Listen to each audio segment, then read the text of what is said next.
ಒಂದಷ್ಟು ರಕ್ಷಿತ್ ಶೆಟ್ಟಿ, ರಿಷಬ್ ಶೆಟ್ಟಿ, ರಾಜೀವ್ ಶೆಟ್ಟಿ ಸೇರಿದಂತೆ ಶೆಟ್ಟರ್ ಟೀಮ್ ಅವರು ಈ ಟೂರ್ನಮೆಂಟ್ ಅಲ್ಲಿ ಭಾಗಿಯಾಗಿಲ್ಲ ಅಂತಕ್ಕಂಥದ್ದೊಂದು ಕಾಮನ್ ಆಡಿಯನ್ಗೆ ಅನ್ಸೋದು.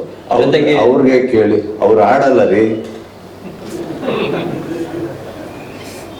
ರಿಷಬ್ ಕೇಳೋದಾಗ ಬಂದ್ಬಿಡ್ತೀನಿ, ನಾನು ಬಂದು ಹೋಗ್ಬಿಡ್ತೀನಿ, ಬಿಟ್ಬಿಡಿ ಅಂತ. ರಾಜ್ ಶೆಟ್ಟಿ ಅವರಿಗೆ ಏನು ಕ್ರಿಕೆಟ್ ಅಂದ್ರೆ ನಾನು ಗರುಡ ಗಮನದಲ್ಲಿ ಆಡೋದಲ್ಲ ಅಂತಾರೆ, ಅವ್ರು ಬರಲ್ಲ. ರಕ್ಷಿತ್ ಕ್ರಿಯೆಲ್ಲ ಸೆಳೆಗೆ ಸರ್ ಬೇಡ ಸರ್, ನಂಗೆ ಬರಲ್ಲ ಸರ್, ನಂಗೆ ಆಡಕ್ ಬರಲ್ಲ. See it's a perspective. Rakshit ಬಂದಿದ್ರು, ಪಾಯಿಂಟ್ ಅದಲ್ಲ. They don't play cricket, they don't play cricket. ಇವಾಗ ಫಾರ್ ಎಕ್ಸಾಂಪಲ್, ಅನ್ಫಾರ್ಚುನೇಟ್ಲಿ ಅಪ್ಪು ಅವರು ಇಲ್ಲ ಈಗ ನಮ್ಮೊಟ್ಟಿಗೆ.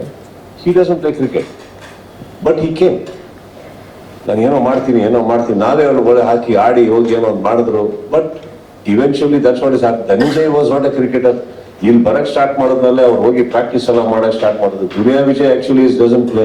ಅವರು ಹೋಗಿ ಬೌಲಿಂಗ್ ಬ್ಯಾಟಿಂಗ್ ಎಲ್ಲ ಪ್ರಾಕ್ಟೀಸ್ ಮಾಡ್ತಾರೆ. ನಾವು ಟೆನ್ನಿಸ್ ಬಾಲ್ ಅಂದ್ರೆ ಬೇರೆ ಸರ್, ಲೆದರ್ ಬಾಲ್ ಅಂದಾಗ there are professional cricketers there. ಭಯ ಆಗುತ್ತೆ, ಆಡಲ್ಲ ಅವ್ರು.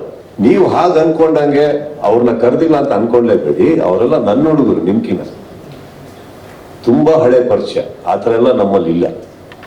ಕೆಲವರು ಕ್ರಿಕೆಟ್ ಆಡಲ್ಲ, but they be in the ground. ಬಂದೋಗ್ತಾರೆ ಖಂಡಿತ. ಯಾಕೆ ಲಾಸ್ಟ್ ಟೈಮ್ ಬಂದಿರ್ಲಿಲ್ವಾ? ಬರ್ತಾರವ್ರು. ಈ ಪ್ರಶ್ನೆ ರಾಂಗ್.